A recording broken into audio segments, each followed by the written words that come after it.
Paranormal Activity 2 is the sequel to the independent suspense horror film that was made in 2007, but got picked up by Paramount Pictures last year and was released to critical acclaim and huge box office success. Now here we are a year later with this new sequel, which follows a different group of folks this time around. And the wife, whose name is Kristi, is actually the sister of Katie from the first film. She's married to Dan, has a stepdaughter named Allie, and a baby son named Hunter. The family is being tormented and haunted by an unknown supernatural entity over the course of a few weeks. And they're filming everything that's going down on camera as it goes along.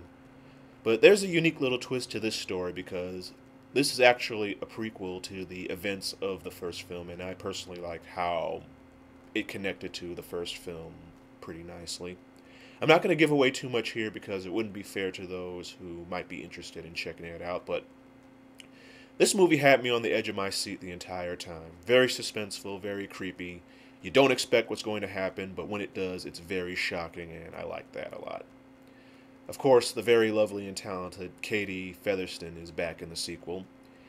And the new players who portray the family were surprisingly very good and added to the fear and tension to the story.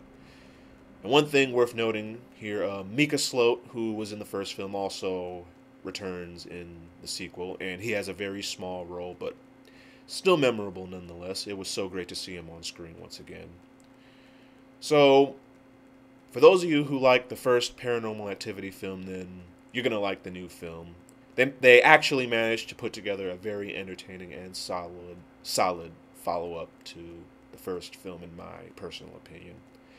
The key elements that made the first one work are front and center here, and for the fans like myself, it's a pretty rewarding experience. So, go check out Paranormal Activity 2, guys. And my name is Chris, and thank you guys for watching.